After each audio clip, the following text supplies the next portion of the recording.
أعوذ بالله من الشيطان اللعين الرجيم. بسم الله الرحمن الرحيم. الحمد لله رب العالمين. الحمد لله الذي لا يبلغ مدحته القائلون ولا يحصي نعماه العادون ولا يؤدي حقه المجتهدون. الذي بعد فلا يرى وقرب فشهد النجوى تبارك وتعالى. والصلاة والسلام على سيد الأنبياء وخاتم المرسلين وشفيع المذنبين سيدنا ونبينا بالقاسم محمد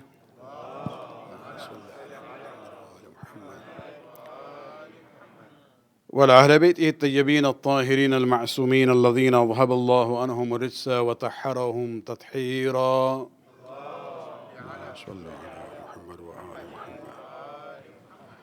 واللعنة دائمة الباقي على أعدائهم ومنكر فضائلهم وغاصب حقوقهم من الآن إلى قيام يوم الدين. أما بعد، فقد قال الله سبحانه وتعالى في كتابه الكريم: وجعلنا منهم أئمة يهدون بأمرنا لما صبروا وكانوا بآياتنا يوقنون. صلوات.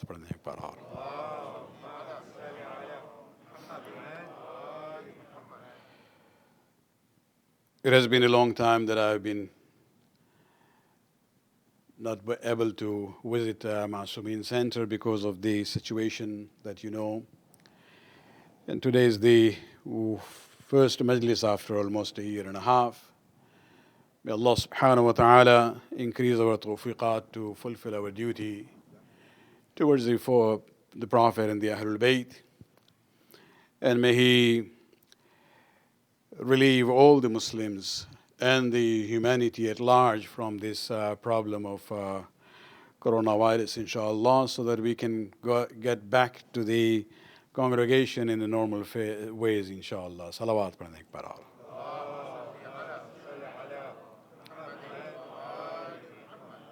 Tonight's majlis is to commemorate the Shahadat of our fourth Imam, Imam Zaynul Abideen alayhi salatu wassalam.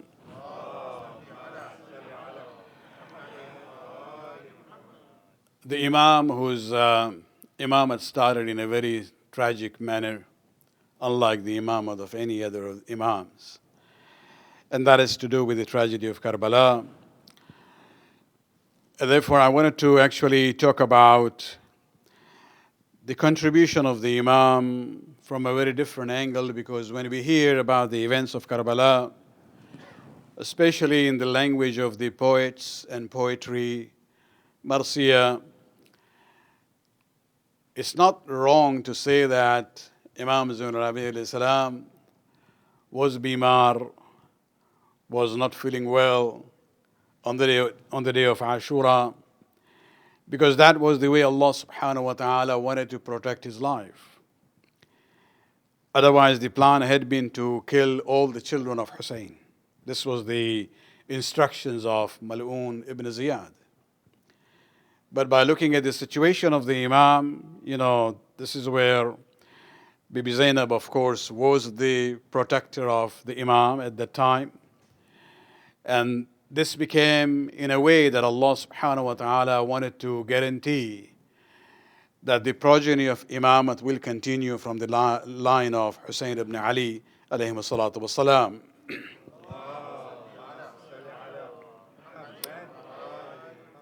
And so the terms like Abideen Bimar is factual statement.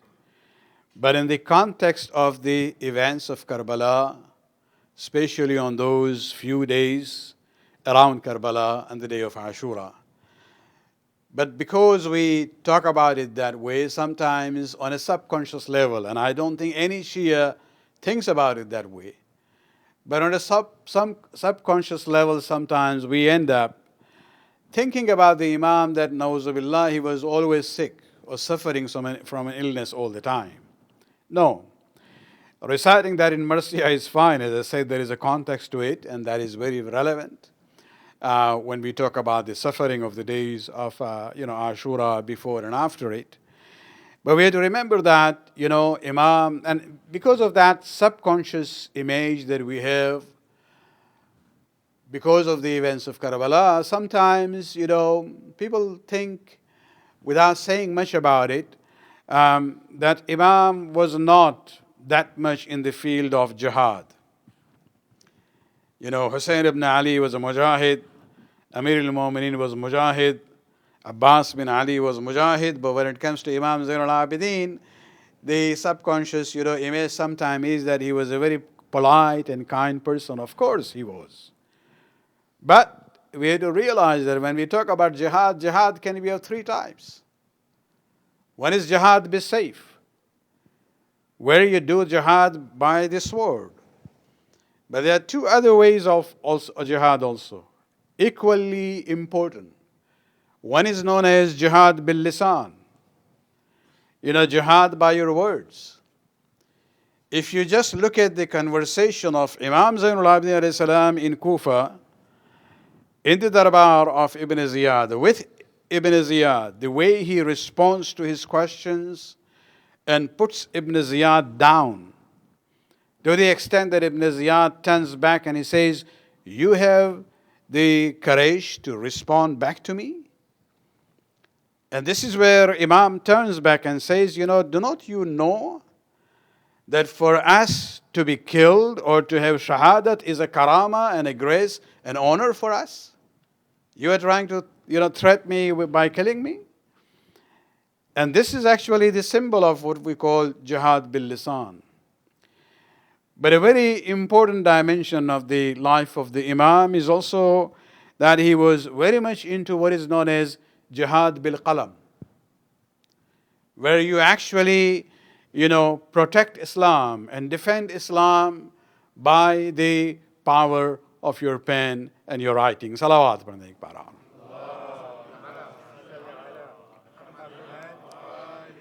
When we talk about jihad bil qalam, immediately in the context of the fourth Imam, the book Sahifa Sajjadiyya comes to our mind, the book of du'as.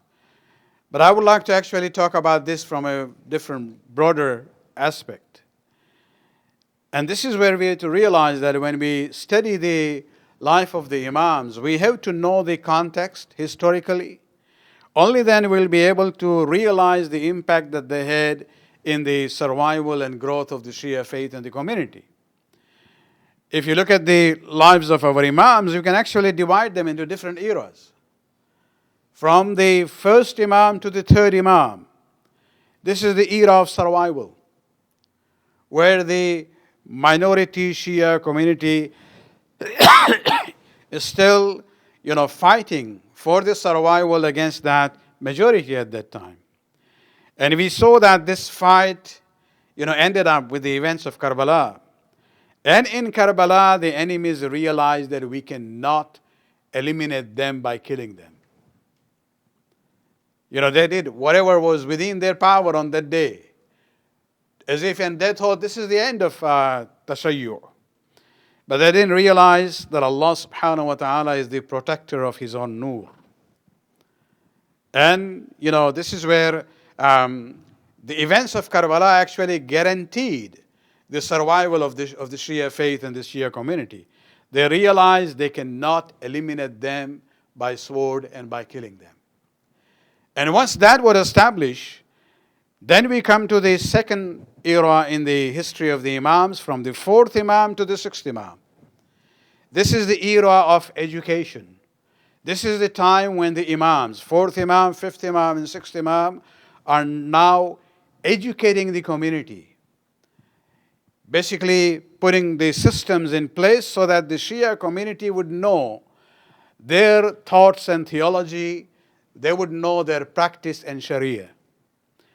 And this process, many times, because we call ourselves Ja'fari, based on fiqh Ja'fari, sometimes we think that fiqh and Islamic, the Shia thoughts was all generated during this time of the sixth Imam, or maybe a little bit earlier with the fifth Imam.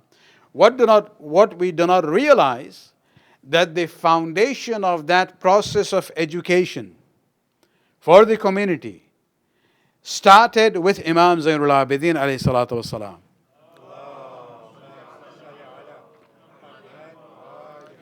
He is the one who, basically established the foundation of what we call the University of Imam Ja'far as-Sadiq. It was that system which was then further expanded by the fifth Imam. And it's reached its peak at the hand of the sixth Imam. So we have to realize that even when we talk about fiqh Ja'fari, that fiqh Ja'fari actually is the conclusion and the end result of the process started by none other than Imam Zaynul Abideen alayhi salatu wasalam. Salawat pढ़ने के बाद.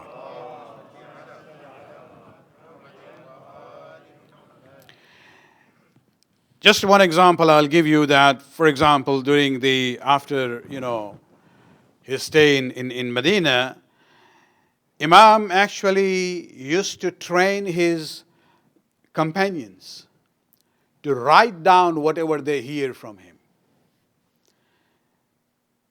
And this is actually in a context where the Khulafa from day one, all the way to the days of Umar ibn Abdul Aziz, during the Umayyad time later, writing of hadith had been prohibited.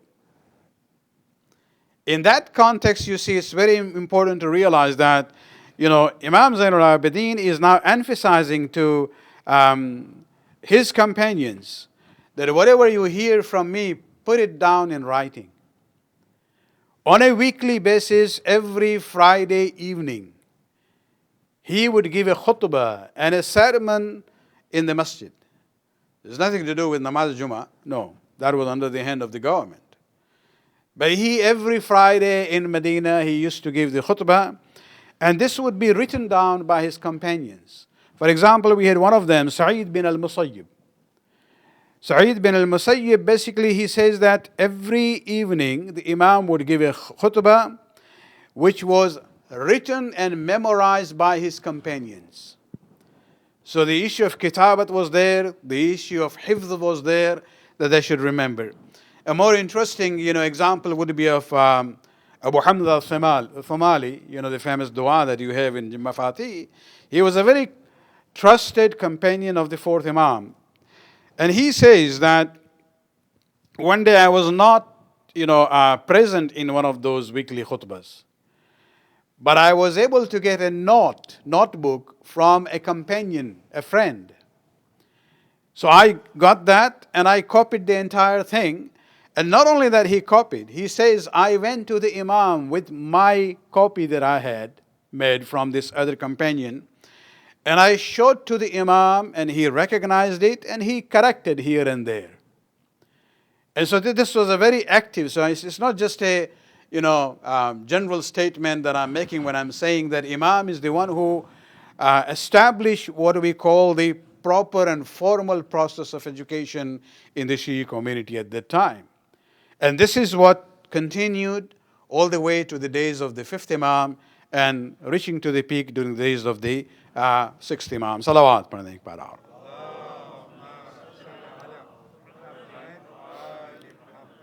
Among his writings, Sahif al-Sajjadiyya is the one which is very famous. Collection of du'as that he actually gave to Imam Muhammad al-Baqir and his other son Zayd al-Shaheed. So we actually have the sanad of that Sahif al-Sajjadiyya from both these sons of the fourth Imam.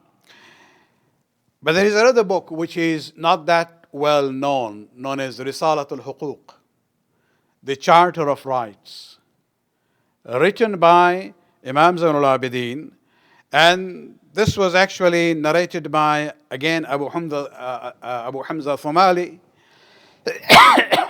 who was also, later on, he was in the companionship of the fifth and the sixth Imam also. And he was a very reliable, source for us as far as the wisdom of the sixth Imam, the fourth Imam is concerned, to the extent that the sixth Imam actually praises Abu Hamza by saying that the status of Abu Hamza in his own time was like the state of Salman Farsi during his own time.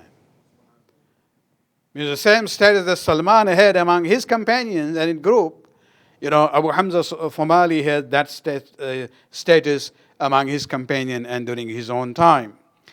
And this Risalat al-Huquq basically has been narrated by him, and it has come to us through him. In that Risalatul Huquq, the Charter of Rights, Imam actually talks about 50 legal and moral rights, fiqhi and akhlaqi, huquq. It is not actually a book of fiqh. It's not a document of jurisprudence. It is more a document of ethics and morality. It is more to do with akhlaq. So, for example, if you want to know how to do the namaz, you look at fiqh. But if you want to understand what is the soul of namaz, you look at Risalatul Huquq.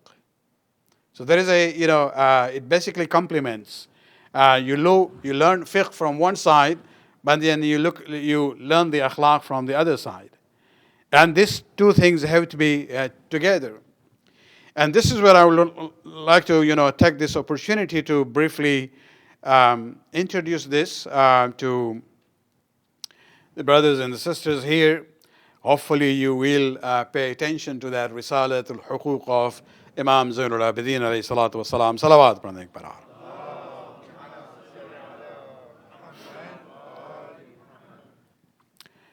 It's a Shahadat Majlis, so not a Thursday night timing, so I'll just be more relaxed, and I hope you're with me. Salawat prandik parar.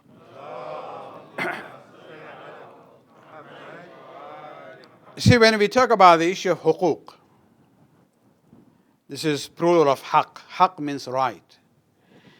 This is a very complex, social concept in the society.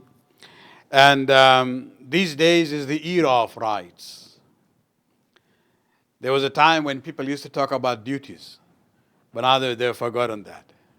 That has been replaced with rights. So your human rights, workers' rights, women's rights, children's rights, men's rights, we're still far away from that. But, so in any area you see, it's all about rights, rights, rights. And basically this is, in the Western context, is more a relatively a new concept, starting with the French Revolution. So it's not that far. Because before the French Revolution, the society had an idea that you had the king and the citizens. All the rights belongs to the king. And all the duties are on the citizens. They didn't have any rights at all. And when we look at Islam, we see that, Islam looks at it from a very different angle. And interestingly, this is what I would say, that we should always be proud of the madhhab of Ahlul Bayt. You will not find a clear definition of rights, this concept of huquq, in any other schools of thought in the Muslim world. And the first time where it has been explained in detail is actually in a very interesting context, by none other than the grandfather of Imam Sajjad, Amir al-Mu'mineen Ali bin Abi Talib alayhi salatu wa salam.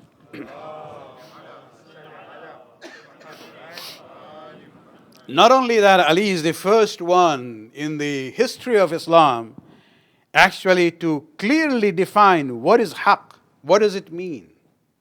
When we talk about, from the social aspect, but the place where he mentioned it in the khutbah that he gave about it is very interesting.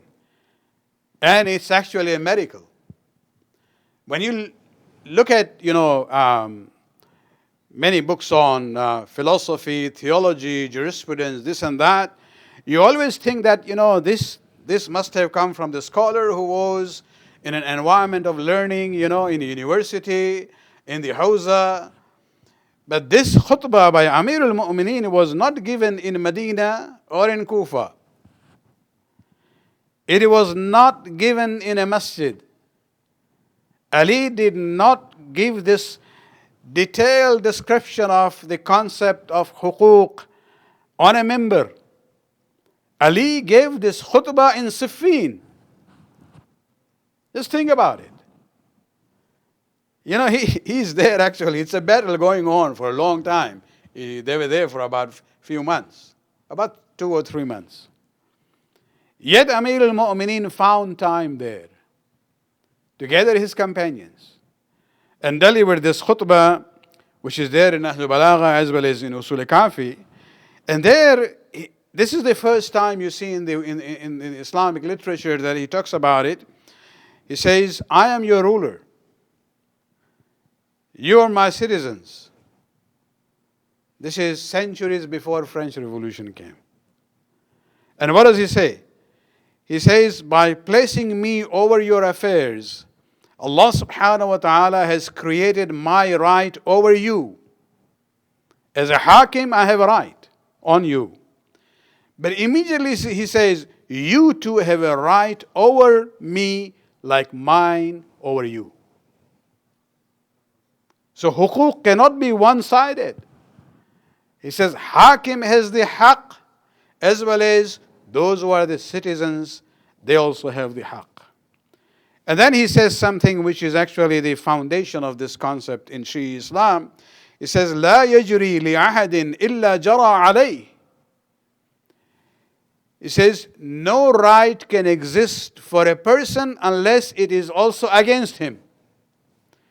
ولا يجري عليه إلا جرى له.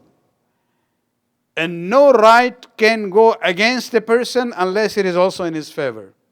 What is he talking about?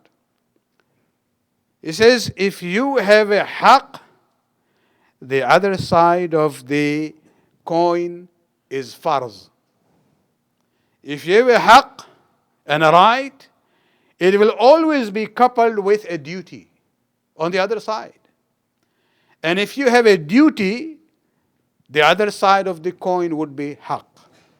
So you cannot separate this issue of haq and farz from one another. Wherever you talk about haq and rights, realize that immediately in that same context, there will also be a duty on you. If there is a haq in your favor, there is also a duty upon you. And if there is duty on you, there is also a haq relevant to it for you. Salawat padhne ek baar.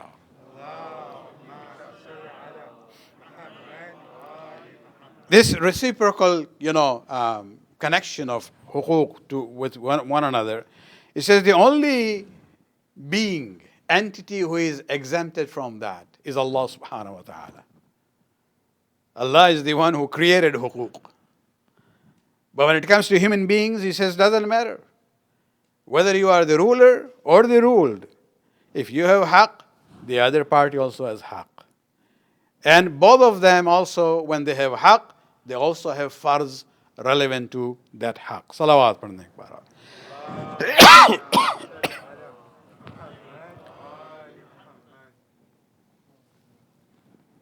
The biggest problem that we have in the modern society is that, whenever you see disputes between nations and individuals, it's always when they focus and demand only their rights. They don't realize that rights is just one side of the coin. If you will flip it over, you will see there is a duty attached to it. Look at the international, scene. In the Middle East, the West thinks that, there are problems over there and we have to go there. But they only look at their own strategic rights and their benefits. They totally ignore that where you are going thousands of miles away, there are people living there. There are nations who have history, who have culture, who have language. It is their country, it's their resources. You are only talking about your strategic, interest. What about the interest of the people in that region? You go to thousands of miles away, you go to Iraq, and you say, we will form a modern society in Iraq. And nobody in the neighborhood has a right to do anything. Well, if you can come from thousands of miles away, what about the neighbors there who have that link and relationship with one another, historically, culturally, religiously?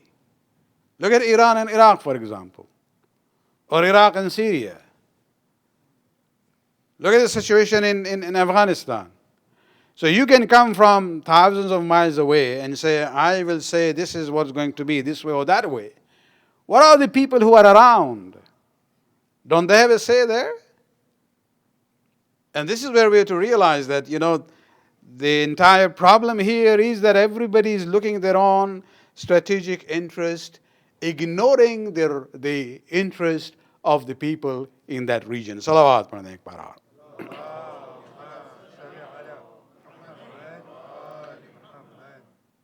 That is international politics. Then you come to the home politics. When we get these problems in the, marital issues, both of them, husband and wife, they only talk about their own rights. They never sit down and say, okay, maybe I also have been lacking in my duties. They only talk about haqq. Both sides, and there's no difference in gender on this issue. This is a neutral situation. And this is where we have to realize that when we talk about huquq, this cannot be one-sided. They have to be reciprocal. And you cannot ask for your haqq if you have not fulfilled the duty on the other side. Salawat padne par.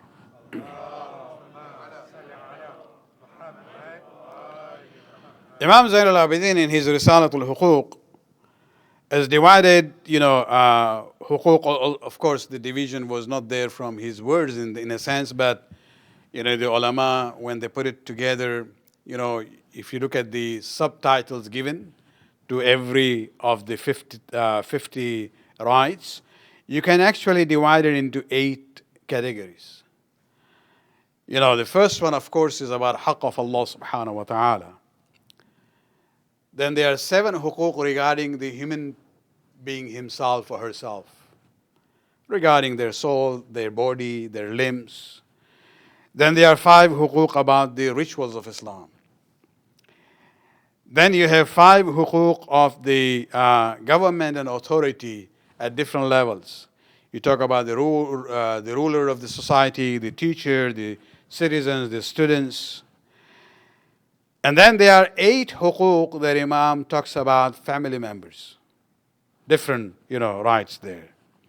And then we come to the community in general, where he talks about 10 categories.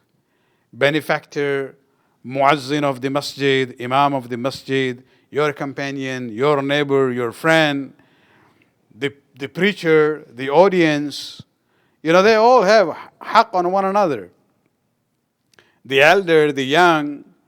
And then he talks about 8 rights related to workplace or business environment.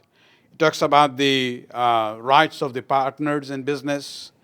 He talks about the right of the mal on you. Even your wealth has a haqq on you, how it's being earned, how it's being utilized. The creditor, the co-worker, the person who comes with a complaint to you, the defender, the advisor, the counselor, and many other things there. And at the end, Imam basically talks about the society in general, including non-Muslims. He talks about even the beggar has a right. So the beggar is asking from somebody. So the beggar has a right on that person, and that person also has a right on the beggar. The person who made you happy. Can you think about a haqq about that? Imam says the person who made you happy has a haqq on you. And even the person who was unjust to you. And that is something, I would urge you to go and read. Then he talks about fellow Muslims and ends with the issue of, the rights of non-Muslims in a Muslim society. So when you look at it, just the list of it shows you that, Islam is truly a way of life, covers all aspects of our life. And this is where we have to realize that, and Imam ends by saying, فَهَذِهِ خَمْسُونَ حَقًّا مُحِيطًا بِكَ. That these are 50 rights, covering you from all directions. لا تخرج منها في حال من الأحوال. You will never be out of, this. In one case or another, it will be relevant to your life. وجب عليك رعايتها. It is obligatory on you to, pay attention. والعمل في تعديتها. And you should try to fulfill that. والاستعانة بالله. And the most important, it says, even in fulfilling the rights, it's not going to be easy. So pray to Allah subhanahu wa ta'ala to help you in fulfilling the rights which are due on you. Salawat.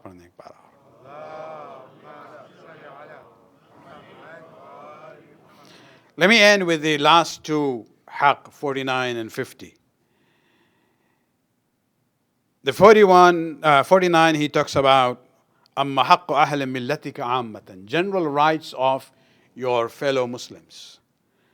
He talks about, and I'll not go into the commentary there. Number one, he says, have peaceful feeling towards them. Number two, spread the wings of mercy. A very poetic way of expressing that. That spread the wings of mercy for them, just like the mother bird, when it goes back on the nest and there are babies there, it expands the wings to protect them. This is what the Imam is saying. Be gentle towards those who are wrongdoers among them. It's not that you should ignore that, but even in reforming them or disciplining them, be gentle. And then he says something very interesting. He says, be thankful to them, to those who are good for their own sake. And of course, he has more than that. I'm just emphasizing on this point. He says, because even if they are just good for their own sake, it means they will prevent their evil and shar from you. So be thankful if a person is good for his own sake. This is something you have to appreciate. Of course, there are many who are not only thinking about improving themselves, they are also conscious of what they do to others. So they are careful there, which is good. But it says, even if a person doesn't think about others, he is only thinking about himself to improve himself, be thankful to that person. Because by becoming a good person, he is going to prevent his evil and shar from you. Then he says, look at them. If somebody is older than you, then put them bimanzilati al-walid. Consider them in the position of your father. And interact in that way. Respect that person. If they are younger than you, bimanzilati al-walad. Look at that person as your child. And treat him in that way. And if they are same as you, bimanzilati al-akh. Look at that person as a brother. And treat him as a brother. And this is where we see that Imam is basically, emphasizing the points about, how to have good relationship with other people. Salawat pranek barar.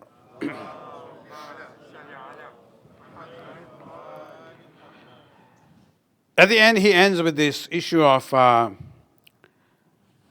me just share with you something. It's not part of Risalah al-Huquq, but this is part of one of the companions of the fourth Imam by the name of Zuhri. It's very relevant to the last phrase of that huquq of the Muslims on one another. Zuhri came to the Imam with a kind of a gloomy face one day. And Imam said, what is the matter? What happened? He says, I try to be friends with people, but my friendship doesn't last. And you know who is the most poorest person in the world? Who cannot maintain friends. It's not money or dollars here. And so he was sad about it. And Imam said, listen, he uses the same, analogy that he had in the Risalah al-Huquq, haqq number 49. He says, listen, look at them. If they are older than you, Now this Imam is using a different psychology here. If they are older than you, then think of them that they had more opportunities to do good compared to you. If you are 40 and they are 50, it means they had 10 years extra to do good. Therefore, consider him to be better than you. If you think of him better than you, then your attitude towards him would be more polite, more friendly. You'll respect him, and this is how you'll be able to maintain your friendship. Then he says, if they are younger than you, then what? Then don't say, oh, I'm older than him, I had more opportunities to do good. Imam says, no, reverse the thought there. And say that he is younger than me. Therefore, he had less opportunities to commit sins than me. And so he's better than me. And he says, if they are of the same age as you, then just say to yourself, you are sure about your own situation, what is good and what is bad, but you don't know about him. So don't think that you are superior to others. And when you have that mentality, you'll be able to maintain your friend. Salawat.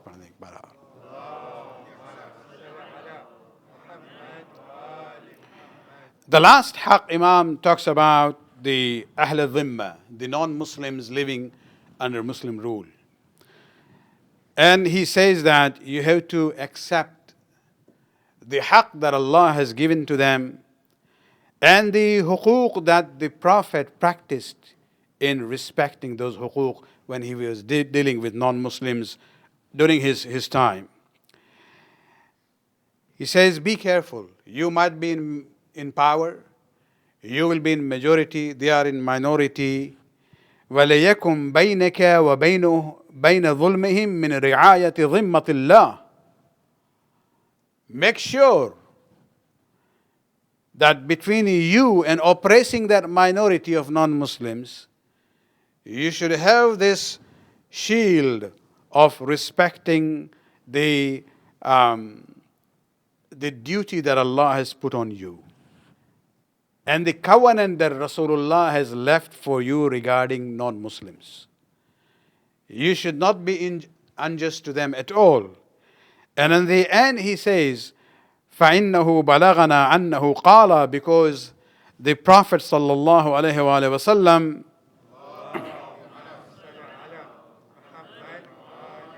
himself said, مَنْ ظَلَمَ مُعَاهِدًا كُنْتُ خَصْمُهُ يَوْمَ الْقِيَامَةِ. The Prophet says that if you have non-Muslims under a treaty living under Muslim rule, and if you do dhulm and injustice to them, he says, on the day of Qiyamah, I will be your opponent. Don't think that because you're a Muslim, I'm going to just let you go. And you just ended up, oppressing non-Muslims. And this is where we have to realize that, when we talk about the issue of huquq, this is very much relevant, and I would urge you to go and look at this book known as Risalah al-Huquq. It is available online also. You can go and read. From what I can remember, there is also an audio version of it also. And just about 3 years ago, I also published the book, which is in the first part, the translation of Risalat al-Huquq in English, written by my late father. And the second half was actually a commentary on Risalat al-Huquq based on my lectures. I had given 8 lectures on Risalat al-Huquq. And that's also available. I would urge you to make a plan and a commitment from today, which is the Shahadat, of occasion of the 4th Imam, that from now till next year, just spend 1 day a week reading only one haqq from Risalat al-Huquq. And you will be able to do that. By the end of the year, you will have gone through the entire Risalah. And inshallah, we'll be closer to the teachings of Imam Zaynul Abideen alayhi salatu wa salam. Salawat.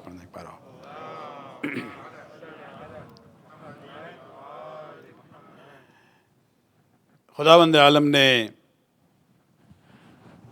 قرآن میں جو آیت ہم نے شروع میں پڑھی تھی، اعلان کیا ہے کہ ہم نے لوگوں میں سے کچھ لوگوں کو امام بنایا ہے.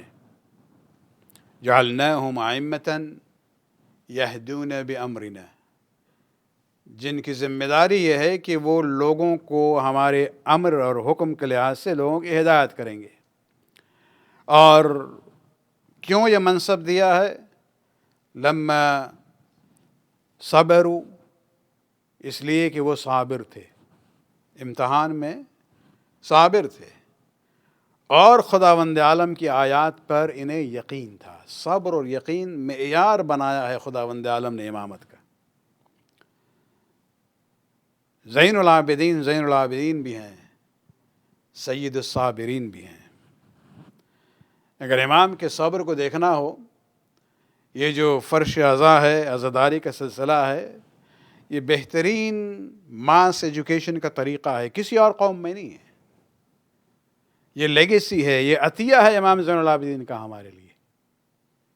ہر مجلس میں آپ بیٹھتے ہیں، در حقیقت یہ تسلسل ہے اسی عزاداری کا جو امام نے قائم کی تھی. اس لیے کہ واقعات کربلا کے بعد عزاداری کرنا، غم منانا اپنے والد کی شہادت پہ، بظاہر بہت ہی نیوٹرل عمل تھا. حکومت اس وقت اس پہ کچھ نہیں کر رہی تھی، لیکن یہ ایک طریقہ بن گیا کمیونٹی کو گیدر کرنے کے لیے، اور پھر یہ ذریعہ بنا کہ ہمارے یہاں ماس ایجوکیشن کا سلسلہ شروع ہو. تو امام کا ایک بہت ہی نیچرل عمل کہ اپنے خاندان والوں کی شہادت کو یاد کر کے روتے تھے. یہ جو عنوان ہے جو خود امام نے غیر مسلم کے حقوق کی بات کی ہے، صرف ایک مثال ہم دیں گے. مروان بن حکم ملعون کا نام سنا ہے آپ نے. یہ عثمان کے زمانے میں عثمان کے مشکلات کا باعث یہی تھا، داماد تھا اس کا. اس کے بعد صفین میں بھی اس کا رول تھا، جمل میں بھی اس کا رول تھا. امام حسن مجتبیٰ کے خلاف بھی تھا. یہ جنازے کو روکنے میں یہ آگے تھا کہ امام حسن مجتبیٰ کے جنازے کو رسول اللہ کے حرم میں نہ لے جایا جائے. تیروں کے برسانے میں یہی آل مروان شامل تھے. واقعات کربلا میں بھی امام جب چلے ہیں مدینہ سے، وہ جو میٹنگ ہوئی ہے گورنر کے ساتھ، وہاں بھی یہی ملعون تھا جس نے گورنر سے کہا تھا کہ ابھی ان سے بیعت لے لو یا ان کا سر قلم کر دو. اس کے بعد کربلا میں جو کچھ ہوا ہے، ان تمام چیزوں کو آپ اپنے ذہن میں رکھیں کہ واقعات کربلا کے 1 سال کے بعد مدینہ کے حالات بدلتے ہیں. واقعات کربلا کے ریئیکشن کی وجہ سے بنو امیہ کے گورنر کو نکال دیا جاتا ہے. مروان بن حکم جو ہے خطرہ محسوس کرتا ہے اپنے لیے، اپنے فیملی کے لیے. عبداللہ بن عمر کے گھر جاتا ہے دروازے پر اپنے بیوی بچوں کے پناہ کے لیے، اس نے دروازہ بند کر دیا. آخر میں یہ پتہ ہے کہاں پہنچا؟ اس دروازے پہ جاتا ہے جو سید ساجدین کا دروازہ تھا. امام زین العابدین نے کیا کیا؟ مروان جیسے ملعون کی بیوی بچوں کو اپنے گھر پناہ دیتے. کیا امام بھول گئے تھے مروان نے کیا کیا؟ نہیں، امام بھولے نہیں تھے، لیکن امام بتانا چاہ رہے تھے کہ مروان تم میں اور ہم میں یہ فرق دیکھ لو. امام نے اپنے اہل بیت کی اخلاقی برتری کو ثابت کیا ہے وہاں پر، ورنہ بھولے نہیں تھے. روایات کے لحاظ سے کم 20 سال کا عرصہ ہے جب پانی وضو کے لیے لایا جاتا تھا، پانی پر نظر پڑتی تھی، امام رونا شروع کرتے تھے. کبھی کبھی آنسو اتنے ٹپکتے تھے اس برتن پہ کہ پانی جو ہے مضاف ہو جاتا تھا، اس قابل نہیں تھا کہ اس سے وضو کیا جائے.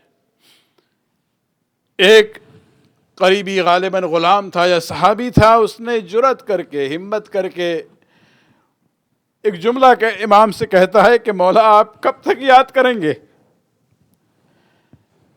اس لیے کہ آپ کے خاندان کا یہ طریقہ ہے کہ اسلام کے لیے وہ قربانی پیش کرتے ہیں. کب تک روئیے گا آپ؟ اپنے بابا اور بھائیوں کے شہادت پہ، جس پر امام نے کہا کہ بھائی تم نے ہمارے ساتھ انصاف نہیں کیا ہے. میں اپنے بابا کی شہادت پر برداشت کر لے، چچاؤں کی شہادت کو برداشت کر لے، اکبر کے برچھی لگنے پر برداشت کر لے، قاسم کے جسم کے پامالی کو ہم برداشت کر لیں، علی اصغر کی شہادت کو برداشت کر لیں، اس لیے کہ ہمارا خاندان کا طریقہ ہے قربانیوں پیش کرنا. لیکن یہ بتاؤ ہماری ماں بہن اور پھوپھیوں کی چادر کو لوٹا جانا، ان کو اسیر اور قیدی بنانا، ایک شہر سے دوسرے شہر ابن زیاد کے دربار میں یہ کہا جائے هذه زینب بنت علی وهذه ام کلثوم بنت علی، کیا یہ بھی ہمارے خاندان کا ورثہ ہے؟ عزاداران حسین، جب بھی امام زین العابدین اگر بازار کی طرف جاتے تھے، دور سے جب قصاب دیکھتا تھا کہ امام آ رہے ہیں، فوراً اپنے یہ گوشت کا جو سامان تھا اس پر ایک چادر ڈال دیتے تھے. امام پھر بھی رکتے تھے اور قصاب سے پوچھتے تھے اے شخص بتاؤ اس جانور کو ذبح کرنے سے پہلے تم نے اسے پانی دیا تھا یا نہیں دیا تھا؟ وہ کہتا ہے مولا آپ کے جد کی سیرت اور سنت ہے کہ جانور کو ذبح کرنے سے پہلے پانی پلایا جائے، لیکن امام کہتے تھے لیکن ہائے میرے بابا ان کو ذبح کیا گیا اور ایک قطرہ پانی بھی نہ ملا. الا لعنت اللہ علی القوم الظالمین سیعلم الذین ظلموا ای منقلب ینقلبون. خداوند اس کے بعد قبول فرما، ہمارے گناہوں کو بخش دے، ہماری توفیقات میں اضافہ فرما. خداوند مسلمانوں میں امن و امان کی فضا پیدا کر، انسانی برادری کو کرونا وائرس کی اس مصیبت سے نجات دے. شیعہ نے علی کو اپنے حفظ و امان میں رکھ، خصوصاً وہ مومنین مومنات جو افغانستان میں ہیں، جن بہت ہی انسرٹن حالات سے گزر رہے ہیں. خداوندہ ان کو اپنے حفظ و امان میں رکھ، امام کی ظہور میں تعاجل فرما. ربنا تقبل منا انک انت السمیع العلیم.